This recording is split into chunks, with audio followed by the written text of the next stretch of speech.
Voilà.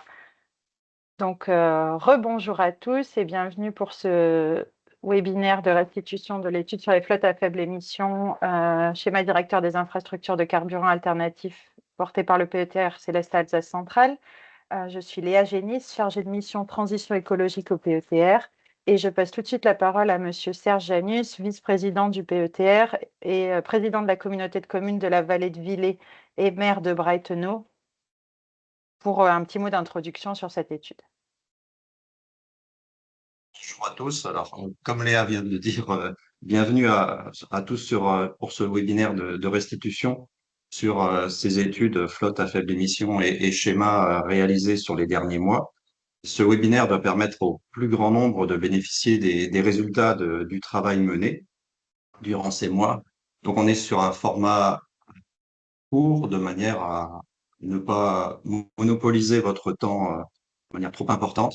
Donc, on est sur 1 heure avec un 40 à 45 minutes de présentation et un temps qui nous permettra également de bénéficier de 15 minutes d'échange s'il y a des questions et des interrogations à l'issue. Et je repasse la parole à Léa. Merci. Alors, pour annoncer le sommaire, je vais passer la parole au bureau d'études CETEC ITS qui nous a accompagnés dans ce travail. Oui, bonjour, enchantée. Donc, nous sommes 3 du bureau d'études CETEC ITS, donc Léa Raymond en visioconférence, Marin Guibert, Bonjour. présent, et moi-même, Anna Sicurani, donc, qui avons travaillé sur cette étude depuis janvier. Pour cette présentation, donc, on a essayé de synthétiser ces 10 mois d'études, donc avec l'introduction on va bientôt développer, le diagnostic qui a été réalisé en début d'étude, la synthèse du travail des 3 ateliers du groupe pilote que nous avons réalisé. Donc, on expliquera pour ceux voilà, qui découvrent ce qu'a été ce groupe pilote, comment il a été constitué et sur quoi il a travaillé. Le plan d'action qui a découlé de ces recherches. Et enfin, donc, un temps d'échange, comme disait Monsieur Janus, qu'on a maintenu en fin de webinaire pour vos questions. Je repasse la parole à Léa Génis, donc pour l'introduction. Merci. Donc, un bref rappel des objectifs de cette étude que l'on mène depuis le mois de janvier de cette année 2025 à l'échelle du PETR Céleste Alsace Centrale. Donc, c'est une étude qui visait à mieux connaître et à caractériser les enjeux et les perspectives de décarbonation, de transition énergétique et de réduction des émissions de polluants liés au secteur du transport, en lien avec le plan climat-air-énergie territorial que porte également le PETR.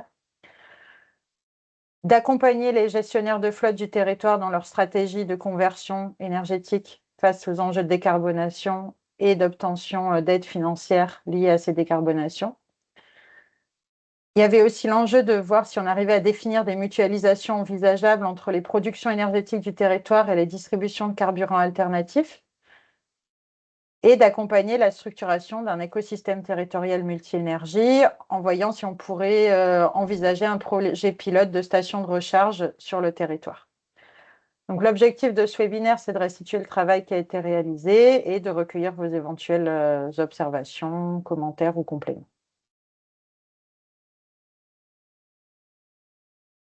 Cette étude, elle s'inscrivait dans une démarche régionale qui était portée par la région, à l'échelle de la région Grand Est dans le cadre de Climaction autour des motorisations à faible émission et qui visait à s'interroger sur les transitions énergétiques des flottes professionnelles, les énergies permettant d'avitailler ces flottes et les infrastructures de recharge et d'avitaillement. L'étude a bénéficié du coup d'un financement de la région Grand Est via Climaction et également d'un financement de l'ADEME via un appel à projet sur les schémas directeurs d'infrastructures et de carburants alternatifs. Alors, c'est une étude à travers laquelle on a mobilisé beaucoup de partenaires et de participants. Alors, sans doute, plusieurs d'entre vous ont été déjà présents à la réunion de lancement qu'on a fait le 7 mars dernier à Châtenois, qui a rassemblé une 60aine de personnes.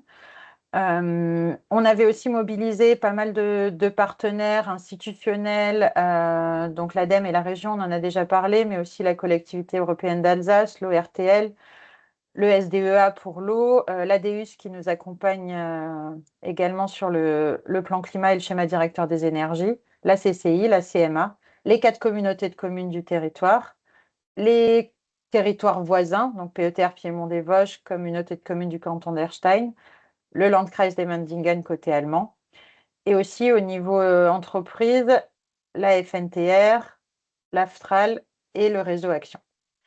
On reviendra là-dessus par la suite, mais on a constitué, suite à la réunion du 7 mars, un groupe pilote qui a rassemblé toutes les entreprises que vous voyez, dont vous voyez les petits logos sur la présentation, pour travailler ensemble sur les perspectives de transition énergétique des flottes sur le territoire, sur la base de leur situation concrète. Donc, le rappel méthodologique, donc comment s'est déroulée l'étude, quelles phases se sont enchaînées, comment on a procédé. Donc, tout d'abord, donc, on a commencé en janvier avec donc, une réunion de lancement avec plutôt les institutionnels voilà, qui avaient financé l'étude ou qui la suivaient, qui allaient peut-être mener des études similaires sur les territoires voisins. Puis, donc nous, côté bureau d'études, donc on a commencé le diagnostic du territoire. Et on a mené donc 2 éléments, assez, fondamentaux. Donc, on a, donc tout d'abord réalisé une réunion d'acculturation, où on était une cinquantaine, donc, dans une grande salle à Châtenois. Il y avait également, des véhicules, qui avaient été, invités, qui avaient bien voulu, se joindre à nous pour, justement montrer les véhicules, de carburant alternatifs. Ensuite, il y a eu un questionnaire donc adressé aux entreprises pour, préciser le diagnostic, donc permettre de mieux comprendre les entreprises du territoire, leur flotte, leurs perspectives, donc ça nous a permis, voilà, de faire quelque chose de vraiment approprié.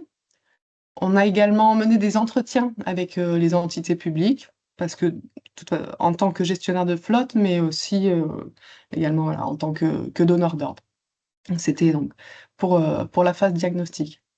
À la fin de la réunion d'acculturation et dans les questionnaires, on a demandé si, voilà, quelles entreprises étaient intéressées pour, faire partie du groupe pilote. Donc le groupe pilote, c'était, les entreprises intéressées où on se réunissait 3 fois pour, essayer justement de comprendre comment fonctionne le territoire, quels sont les enjeux des entreprises et essayer de construire donc un schéma directeur, adapté, au PETR. Donc les premiers ateliers a eu lieu en avril, mai, juin. Ça a été un chaque mois. Il y en a eu en présentiel et en visio. Donc avec donc expression du besoin de chaque entreprise, recherche d'implantation, scénario de conversion proposé pour chaque entreprise et on a également réfléchi sur le plan d'action. Et on s'est adapté également aux besoins de justement qui sont ressortis de ces ateliers avec, notamment les donneurs d'ordre. Parce qu'il est beaucoup ressorti que les entreprises étaient très volontaires, mais qu'elles s'adaptaient à la demande et donc elles voulaient savoir, quelles étaient les perspectives et les ambitions des donneurs d'ordre. Donc réaliser des entretiens, complémentaires. On a également, réalisé un entretien avec, le le territoire, au nord qui mène, une étude, le même type d'étude, actuellement, avec un petit décalage de calendrier pour voir où est-ce qu'ils en étaient, s'ils avaient des conclusions, mais c'était un peu tôt, pour eux. Et bien sûr, donc on a analysé, les données donc recueillies dans le questionnaire, recueillies avec les partenaires, les entités publiques, pour finaliser le diagnostic. Donc entre ce diagnostic, les ateliers avec le groupe pilote, ça nous a permis donc d'établir des scénarios de conversion de flotte, que ce soit pour les entreprises du groupe pilote, à l'échelle du PETR, et également donc d'envisager des scénarios d'implantation et estimer donc les gains en matière d'émissions que ça pouvait, dont ça pouvait faire bénéficier le territoire. On vous a mis ici donc des photos, donc notamment là de la réunion d'acculturation, donc avec la partie plus magistrale, où voilà, il y avait toute une présentation donc, des différents carburants alternatifs et la partie avec présentation des véhicules électriques, GMV, voilà, HVO. Et ici, donc, des extraits du groupe pilote où il y avait une partie de la réunion plus classique et une partie en construction d'idées et de projections. On a essayé de synthétiser donc le diagnostic là en quelques slides. Alors donc tout d'abord donc sur le sur le PETR donc on a estimé le parc du véhicule. Donc il s'élève à plus de 70 000 véhicules au total, avec donc une grosse partie bien sûr sur les véhicules légers, une part importante sur les véhicules utilitaires légers, donc 8 000. Les poids lourds s'élèvent à près de 900 et les transports en commun, une bonne cinquantaine. Avec donc le détail selon la motorisation, donc avec une part très importante de diesel, forcément, et puis quelques véhicules déjà en électrique, en gaz et en biocarburant. Pour la synthèse plus géographique du territoire, donc comme vous le savez, donc on est au centre de l'Alsace, avec donc en même temps des voisins allemands. Donc on l'a pas précisé, mais on les a contactés justement pour ça, pour voir où est-ce qu'ils en étaient. Mais eux, c'est vraiment des directives nationales et donc ils avaient peu d'éléments au point de vue local à nous transmettre. Donc nos voisins plus au nord pour le Piémont des Vosges et les voisins plus au sud. Et donc bien sûr, on a noté que le territoire est sur un axe sur des flux assez importants, sur un axe national, voire international pour son axe nord-sud et même l'axe est-ouest avec, comme on disait, l'Allemagne et le tunnel qui relie aux Vosges. Donc c'est vrai que ça prouve toute sa pertinence. Sur l'actuel concernant l'avitaillement, donc on a constaté qu'il y avait beaucoup de points de recharge électrique, mais sur l'accessibilité aux poids lourds, c'est pas avéré.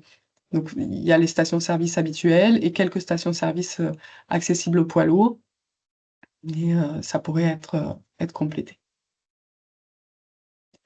Donc sur le questionnaire que je viens de citer, donc on a eu 16 répondants, ce qui peut paraître peu, mais qui est plutôt bon par rapport à nos études similaires.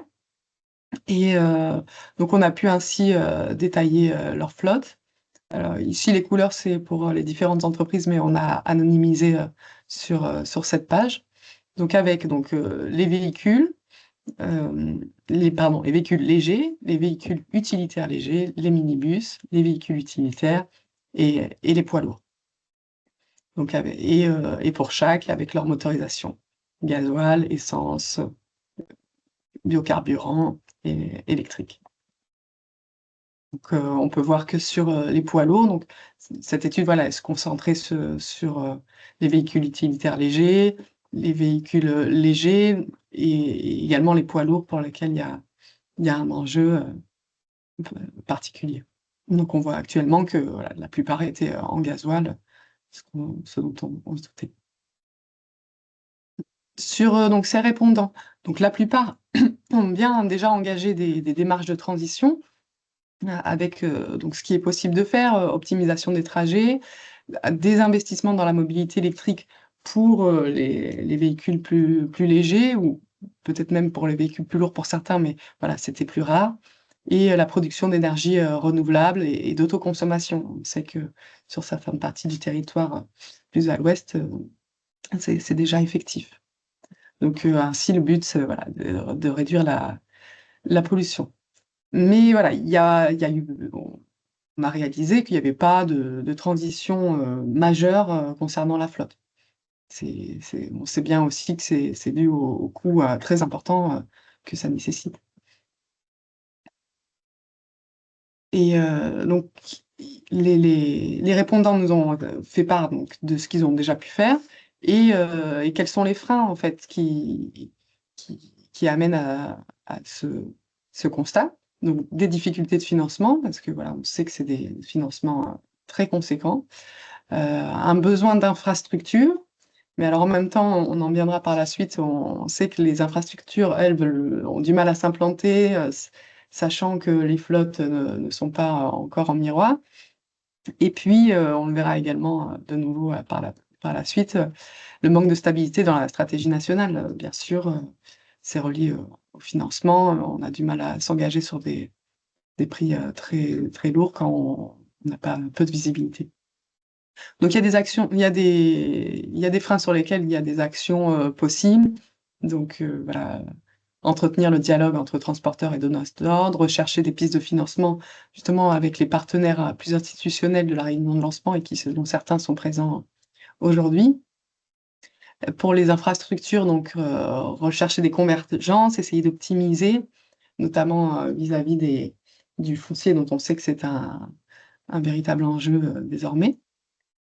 Et pour la stratégie nationale, bon, on sait que c'est pas à l'échelle locale qu'on l'influe directement, mais en tout cas, il faut bien sûr suivre l'évolution. Donc ça, c'était donc pour le diagnostic, le questionnaire, et pour donc les 3 ateliers du groupe pilote qui se sont tenus en avril, mai, juin. Donc, Alors, on a commencé d'abord par faire un travail de simulation de transition énergétique de l'ensemble de la flotte du PETR. Donc là, on est donc sur les graphes à droite, sur l'ensemble des véhicules utilitaires, poids lourds et transports en commun. Et donc, on voit tout à gauche le parc total en 2024. Donc, on a appliqué les scénarios de transition de la stratégie nationale bas carbone issue de l'échelle nationale. Ce qu'on voit dans cette stratégie nationale sur les véhicules utilitaires, c'est qu'on a une transition qui passerait vers l'électrique d'ici 2050. Pour les poids lourds, on a une transition qui est dans différentes énergies, en partie vers l'électrique, donc on passerait à 19% de véhicules électriques en 2050, un peu plus de gaz et de véhicules hydrogène. Et enfin, le parc roulant d'autobus devrait passer vers de l'énergie électrique on voit que la part du gaz augmenterait puis diminuerait parce qu'en fait la transition passerait d'abord par du gaz et ensuite vers de l'électrique. Donc c'est ce qu'on voit ensuite dans les graphes à droite pour le parc de véhicules du PETR. C'est les mêmes ratios qui sont appliqués. Donc on voit qu'effectivement la part thermique qui est tout à droite de chacune des colonnes, donc 2030, 2040, 2050, diminue progressivement. Donc c'est justement l'intérêt de cette transition. Ensuite, donc il faut bien rappeler que pour chaque énergie, l'efficacité énergétique est meilleure pour l'électrique et l'hydrogène. Donc là, on parle du réservoir à la roue. Et donc, quand on va voir les courbes d'après, on va voir des choses qui diminuent. On ne diminue pas les distances parcourues, voilà. On va diminuer notamment la consommation énergétique. Donc, on va juste améliorer l'efficacité des véhicules. Et donc, ce qu'on voit effectivement avec les scénarios qu'on a appliqués au-dessus, c'est que à terme, le PETR devrait avoir besoin de moins d'énergie pour faire rouler son parc de véhicules. Donc, on a une diminution de près un quart, un tiers à peu près, en gigawattheure. Donc, c'est une conversion de toutes les énergies en gigawattheure. Et donc, on voit que c'est grâce à une diminution du thermique qui passerait vers l'électrique. Donc, c'est pour ça que l'appareil électrique augmente. Mais en fait, comme on a vu plus haut, puisque l'énergie électrique est plus efficace que l'énergie thermique, et ben, on va avoir une transition qui va permettre de réduire les besoins énergétiques.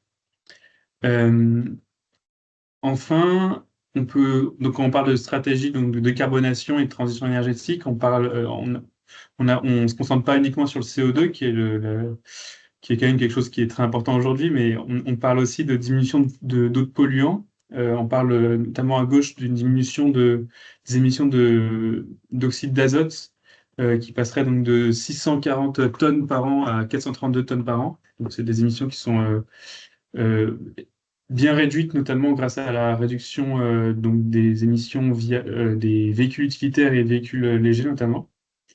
On a aussi une réduction des émissions de particules fines, donc c'est celles qui mesurent moins de 2,5 micromètres.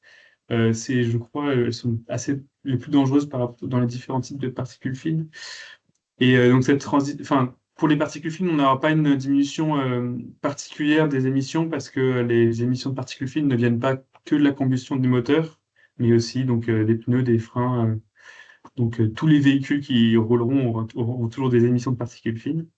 Et enfin, donc on le voit aussi pour les émissions de CO2 équivalent. On a une diminution on divise à peu près par deux les émissions un peu moins que par deux, les émissions de CO2, donc c'est aussi quelque chose qui est très efficace. Donc il faut bien rappeler que toutes ces réductions-là, elles se font à distance parcourue équivalente. Donc on n'a pas on va pas avoir moins de trafic, on a autant de distance parcourue, mais on a juste une meilleure efficacité et donc moins d'émissions de tous ces types de polluants. Voici, donc là, c'était donc les conversions de flotte proposées, envisagées, voilà, lorsqu'on veut s'accorder sur les directives nationales. Ensuite, on a réfléchi donc avec le groupe pilote sur qu'est-ce qui pourrait faire la réussite d'un projet de station, voilà, parce qu'on a vu en même temps, ce serait bien d'avoir une station, même si la flotte n'est pas encore là. C'est ça qui permettrait d'avoir une flotte à carburant alternatif. Donc, on les a classés donc dans l'influence. Qu'est-ce qui a une influence forte sur ce projet ou faible? Et quelle est la capacité pour les acteurs du PETR à la mettre en place? Parce que on a vu donc qu'il y a des sujets sur lesquels, au point de vue local, on a peu la main. Donc, c'est des sujets qui sont tout en partie gauche. Donc, c'est des sujets plutôt nationaux où les acteurs du transport ne sont pas directement acteurs. Par exemple, comme la présence d'énergies renouvelables, certains peuvent en produire, mais pas tous. Donc, où la tarification, c'est pas directement la main. Par contre, il y a des sujets où localement, on a davantage la main. Donc, on peut choisir les systèmes de paiement, la visibilité de la station, la facilité d'accès, la proximité avec les grands axes routiers. Donc, ça recoupe le diagnostic. Et donc, on a identifié notamment deux sujets donc qui sont dans les problématiques pour tout territoire. Donc, la disponibilité du foncier qui recoupe, donc, si possible, une mutualisation avec une station ou une aire de stationnement déjà existante.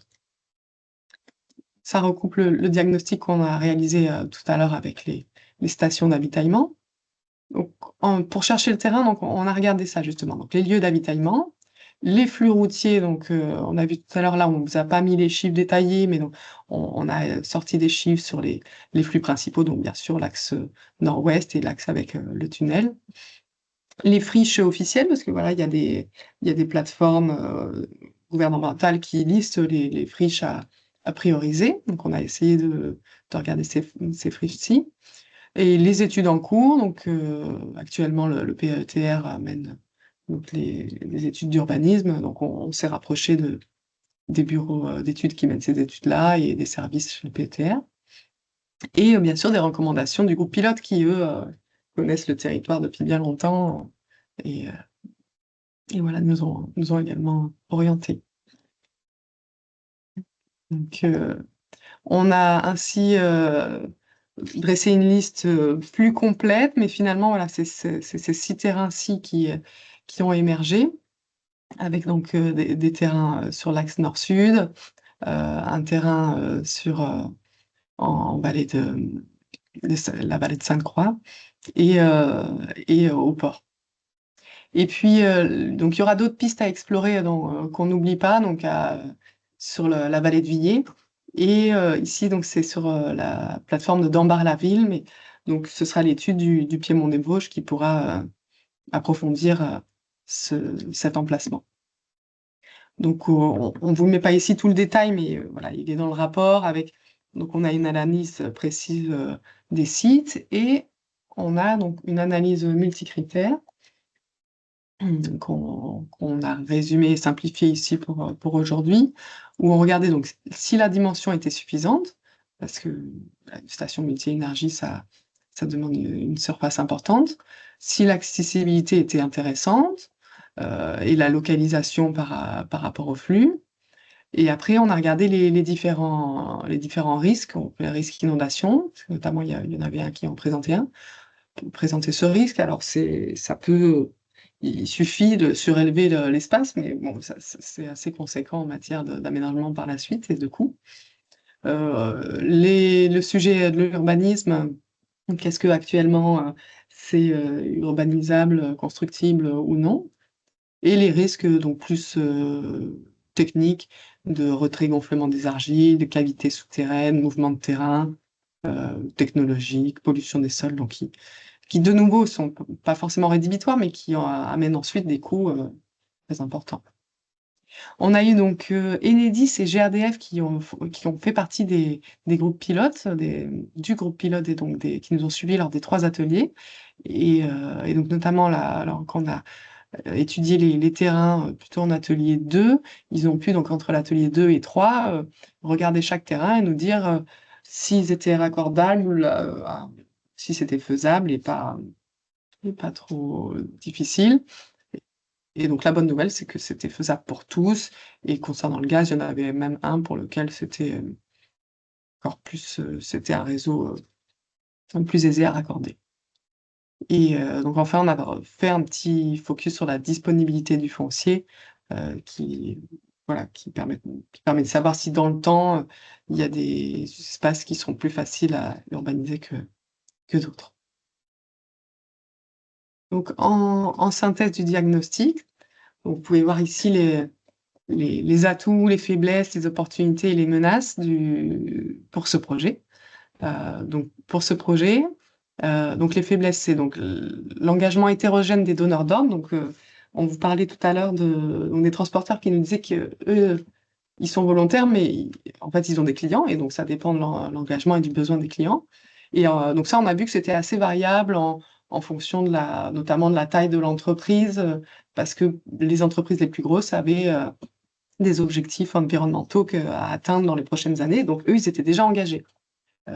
Et alors que les plus petites n'ont pas encore ces obligations-là, donc ils sont moins engagés dans ces questions transition énergétique. Ensuite, donc la disponibilité des véhicules sur l'ensemble de la gamme. Voilà, suivant les tailles de véhicules, tout n'est pas encore bien développé à des prix intéressants. Et donc là, pas d'offre générale de demande, on parle des stations, justement. Donc, pour l'instant, il y a pas de station parce qu'il n'y a pas les flottes, mais il n'y a pas les flottes parce qu'il n'y a pas de station. Donc, on peut mettre le doigt sur ce point pour justement essayer de sortir de ça. Ça, c'est les faiblesses. Pour les atouts, donc on l'a vu, c'est les flux. On est quand même sur un axe nord-sud national et européen, un axe est-ouest régional, enfin, même national avec le passage avec l'Allemagne. Les raccordements électriques et gaz sont possibles, donc Enedis et GRDF nous l'ont bien confirmé. Et le dynamisme du secteur du transport, le fait déjà on ait eu un groupe pilote rapidement constitué, qui a bien échangé, enfin c'est pas forcément toujours le cas, et donc là c'était un gros point fort. Sur les menaces, donc là c'est plus les atouts, les faiblesses, c'est l'actuel. Les menaces et l'opportunité, c'est plus le futur. Bon, pour les menaces, donc on l'a dit, c'est la faible visibilité des engagements nationaux. Donc l'actualité très récente nous le confirme. On a peu de visibilité sur qu'est-ce qui peut être fait. Le coût et des véhicules et de l'énergie, donc suivant les uns et les autres, ça peut être rédhibitoire. Et donc le fait de limiter l'artificialisation des sols, c'est sûr que c'est plus contraignant pour choisir un site. Mais bon, ça permet aussi de choisir. Et donc les opportunités, il y a quand même beaucoup de partenaires en présence vous allez le voir là, on les rappelle en fin de réunion, qui peuvent aider les transporteurs à se projeter, à synthétiser les subventions potentielles, donc l'AFTRAL, la région, les territoires, alors on n'a pas cité, mais la CCI et la CMA. Donc il y avait des aides régionales, il y a toujours les CEE, donc ça c'est quand même un point positif. Et donc comme on l'a dit, donc pour les donneurs d'ordre, pour les plus grosses, ceux qui dépassent un certain nombre d'employés, ils ont l'obligation d'inclure le scope 3. Et quant aux plus petits, ils ont également des obligations, et en fait ça viendra. En fait, Et c'est juste pas les mêmes calendriers, mais ça viendra forcément. Et donc ensuite, ça à noter, donc là, on l'avait mis dans des réunions plus longues, mais il y a un projet de développement énergétique sur l'hydrogène. Il y a un axe qui passe sur l'Alsace, et c'est un des seuls axes du territoire français. Et il est quand même sur un axe nord-sud en Alsace. Donc c'est quand même un gros point fort pour cette énergie-là. Donc voilà pour la synthèse du diagnostic, des 3 ateliers avec le groupe pilote. Et donc un des derniers sujets des ateliers, c'était donc constituer un plan d'action pour quand nous, CETEC, on termine l'étude, que le projet continue. Donc Léa Raymond va vous présenter. Bonjour. Le plan d'action, alors on ne va pas forcément parler de toutes les actions qui ont été identifiées par le groupe pilote parce qu'elles ont été nombreuses. Là, on va vous présenter uniquement les actions à court terme sur lesquelles eh bien, il va falloir prendre le relais. Vous avez un super animateur du territoire qui est le PETR, mais c'est vrai que maintenant, il va falloir faire vivre la suite de cette étude. Et une première action qui a été identifiée, bah, c'est de poursuivre les échanges avec les transporteurs, avec les donneurs d'ordre, avec les concessionnaires aussi. Il y a énormément de thèmes qui ont été identifiés, tels que bah, veiller sur la réglementation, veiller aussi à l'évolution des technologies, parce que ce mix énergétique, on l'a cité avant, mais il y a énormément de technologies qui existent pour les véhicules de proposition. Il n'y a pas de standardisation. Donc, il y a un vrai enjeu de suivi derrière et pourquoi pas le faire dans un club transport. Alors, le nom, on l'a mis comme ça, mais il peut bien entendu avoir d'autres noms. L'idée, c'est vraiment de partager cette veille et ces retours d'expérience aussi, puisqu'on a vu qu'il y avait déjà un dynamisme enclenché sur le territoire. Donc, c'est vraiment l'occasion de le partager. Dans le même état d'esprit d'animation, il y a aussi l'idée de poursuivre l'acculturation qui a déjà été entamée et Marin citait tout à l'heure le fait qu'on était à kilomètre constant dans nos hypothèses. Bien oui, la décarbonation, elle passe par d'autres leviers que la transition des motorisations des véhicules. Et ça peut être intéressant d'élargir aussi cette question pour accélérer la décarbonation. Et enfin, on l'a cité tout à l'heure, c'est Anna qui en a parlé, de poursuivre le travail avec le PETR Piémont des Vosges, notamment par rapport au site de Dambar-la-Ville qui est ressorti à plusieurs reprises de nos échanges. L'étude est bien avancée, elle devrait avoir une réflexion qui devrait aboutir à peu près au premier trimestre de l'année prochaine, ce qui permettra de poursuivre peut-être ensemble. Et aussi profiter de ces temps d'échange communs pour partager cet avancement. Au niveau des véhicules, qui est un deuxième axe qu'on a identifié de travail sur ce plan d'action, la mise en place d'un conseiller, même s'il y a déjà des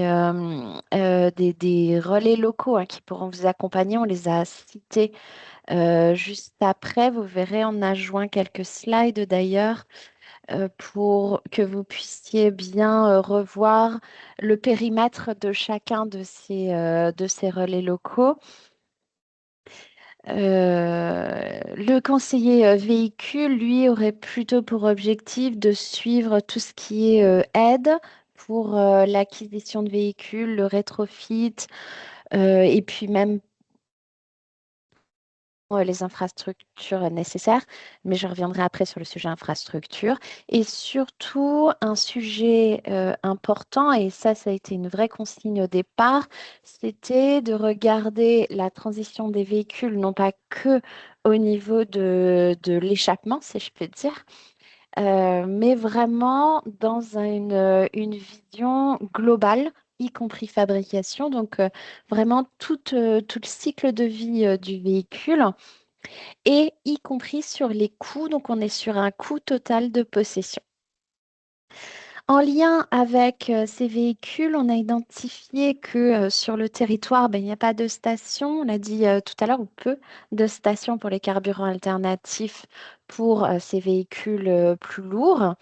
Eh bien, il y a tout un travail aussi à faire d'accompagnement pour cartographier les lieux de maintenance pour ces véhicules sur le territoire ou en périphérie.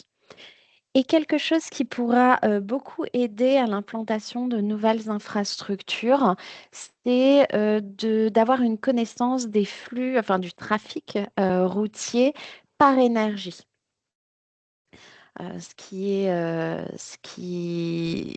Nous, on a travaillé à partir de trafics qui sont globaux. Voilà, il y a quand même une connaissance plus fine à avoir ou à partager, en tout cas, sur ce territoire.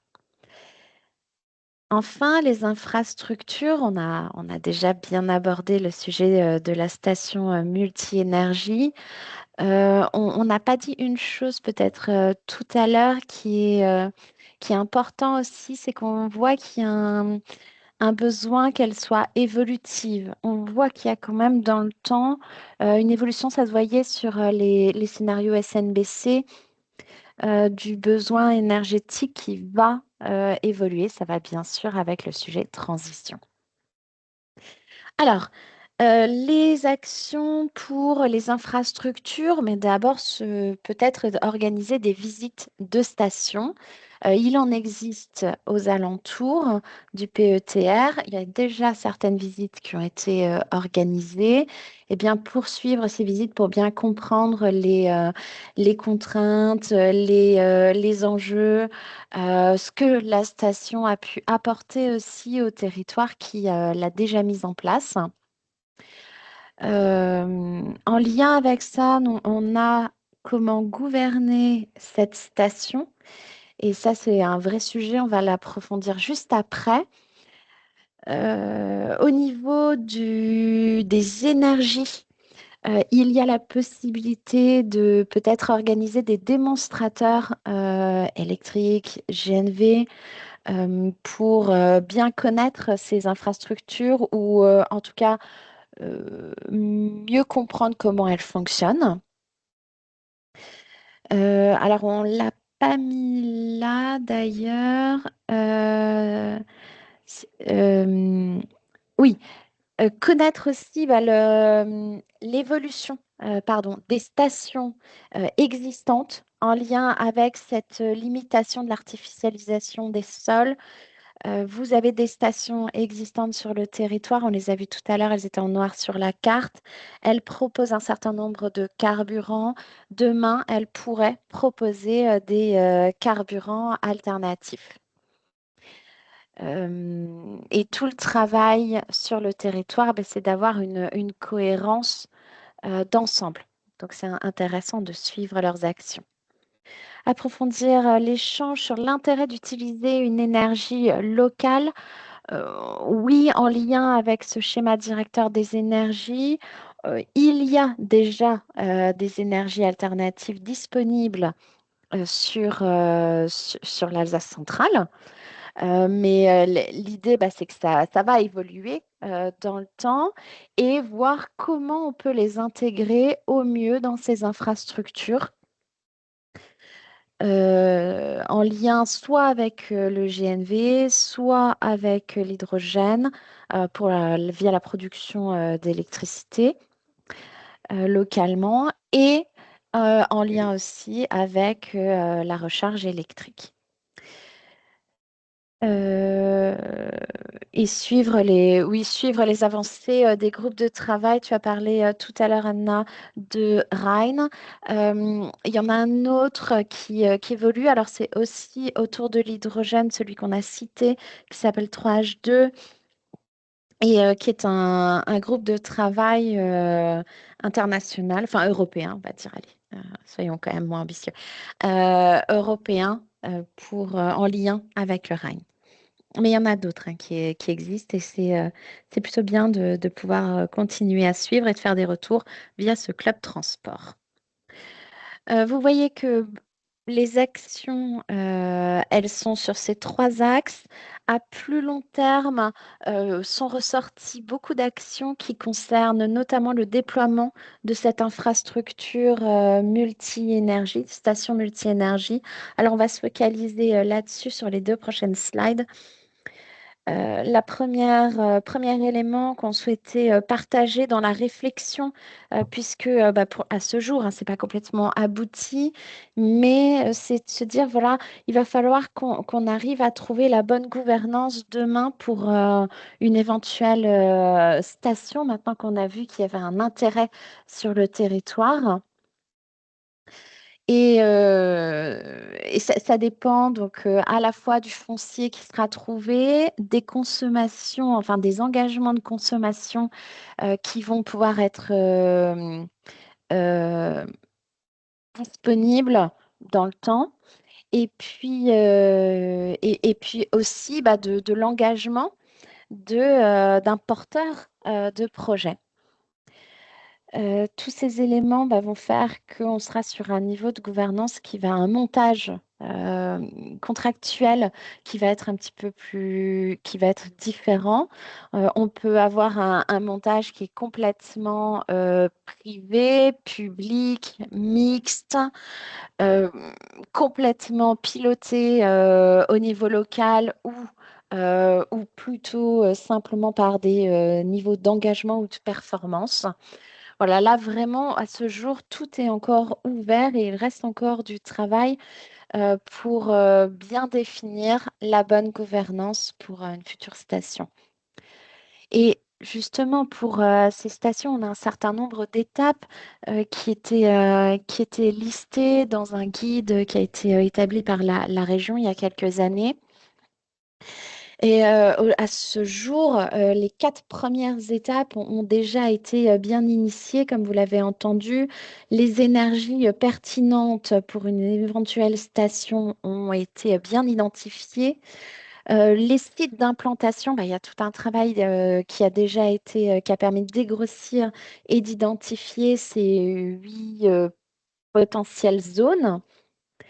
Dimensionner donc le réseau, eh bien, c'est quelque chose qui a déjà été bien initié, mais qui restera à complètement confirmer. Identifier les vecteurs d'optimisation, c'était des mutualisations possibles. Ça va beaucoup dépendre du terrain, mais en tout cas, il y a déjà pas mal de pistes qui ont été identifiées par le groupe de travail.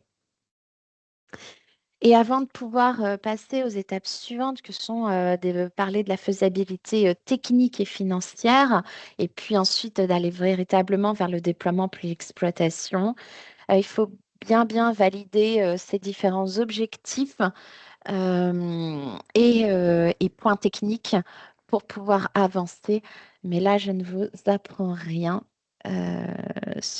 puisque c'est valable pour n'importe quel projet globalement. Les prochaines étapes, oui, puisque cette première partie se termine, consiste à, vous l'avez entendu tout à l'heure, poursuivre la veille, poursuivre l'animation du groupe de travail.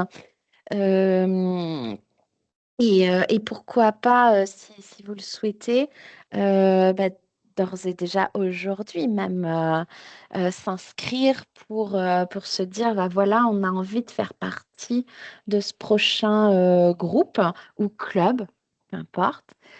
Et alors je ne sais pas s'ils souhaitent parler, peut-être certains d'entre eux, mais pour vous rappeler que vous avez vraiment des relais locaux qui peuvent vous accompagner, peu importe votre réflexion, qu'elle porte sur les énergies, qu'elle porte sur votre transition de flotte, sur des questions financières ou sur les sujets de terrain, de montage de projets de stations. Voilà, ils sont là, donc la région, l'ADEME, l'AFTRAL, la CCI, la CMA, GRDF, Enedis. GRDF peut-être prend la parole? Je vous Oui, laisse la bonjour à parole. toutes et tous. Vous m'entendez bien? Oui. Je pose la question parce que j'ai eu quelques petits soucis pour me mettre à la réunion ce matin. Donc voilà, donc pour continuer un petit peu l'étude, hein, c'est une restitution, ce n'est pas une conclusion. Le but de GRDF, on ne va pas se le cacher, c'est d'augmenter le nombre de stations gaz hein, dans la région et partout en France. Malgré tout, on a un devoir de service public et du coup, on peut vous aider, vous acculturer aux énergies décarbonées pour tout type de carburant, pas que du gaz, parce qu'il ne faut pas se le cacher, si on vous dit de passer un camion au gaz et que ça ne correspond pas du tout à votre activité, ce ne sera pas une bonne idée et faire de la mauvaise publicité, donc ce ne sera pas bon pour nous ni pour vous. On peut vous aider à faire les calculs de TCO, donc c'est surtout pour comparer toutes les énergies, hein, pour vous aider à faire un choix. Alors, ça correspond. J'ai mis calcul de trajet idéal aussi en fonction des stations, hein. C'est aussi pour voir un petit peu si vos rotations correspondent et peuvent être faites avec, bah là, ce sera en l'occurrence des camions gaz.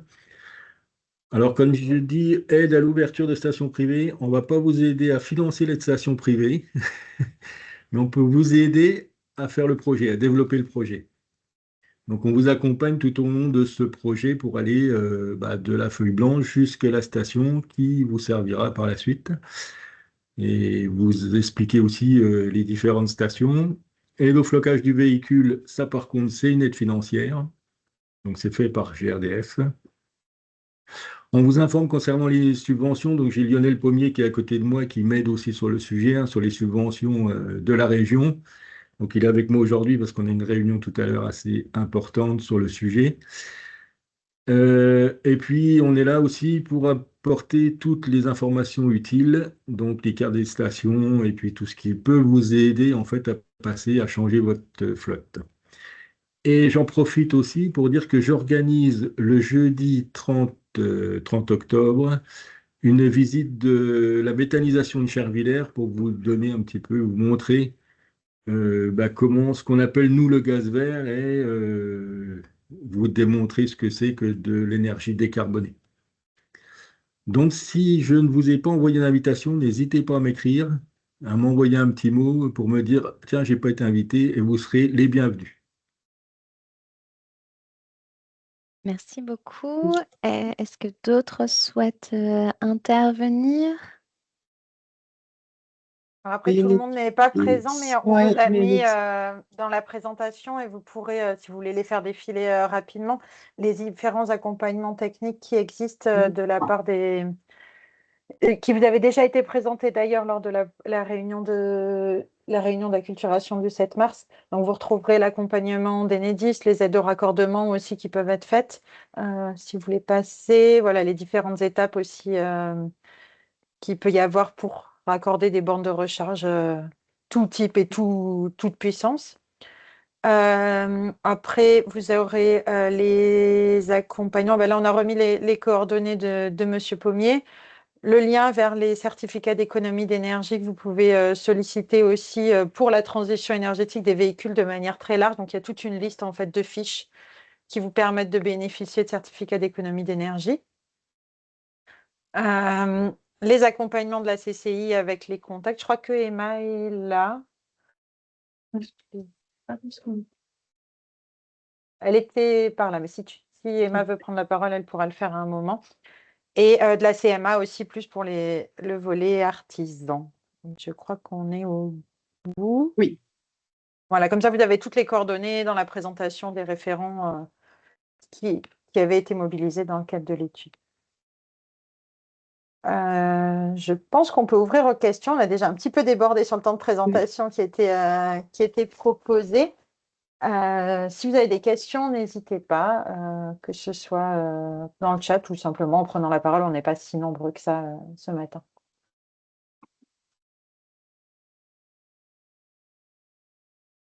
Il y a eu des questions déjà dans le chat sur le nombre de participants en groupe pilote. Donc oui, c'était une quinzaine.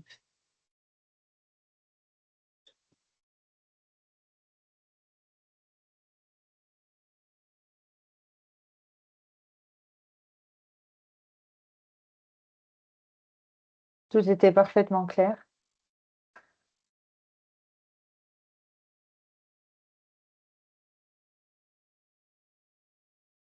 Il n'y a pas de questions. Est-ce que Monsieur Janus, vous voulez conclure? Oui. Donc, on l'a vu, cette étude s'achève, mais il y a encore tout un travail qui est devant nous. Et les points importants, ce sera effectivement de garder cette veille en fait sur l'évolution de ces thématiques et de garder surtout le lien bien actif en fait entre collectivité et monde économique de manière à pouvoir progresser ensemble parce que c'est bien ensemble qu'on y arrivera. Et puis, sinon, je vous remercie aussi tous d'avoir participé à cette présentation ce matin. Et enfin, remerciements au bureau d'études CETEC, à Léa Génie pour avoir suivi ce dossier et merci aux financeurs, l'ADEME et la région Grand Est.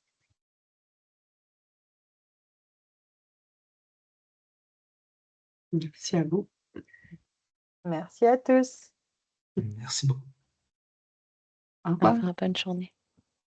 Au revoir. Au revoir. Bonne journée et à bientôt.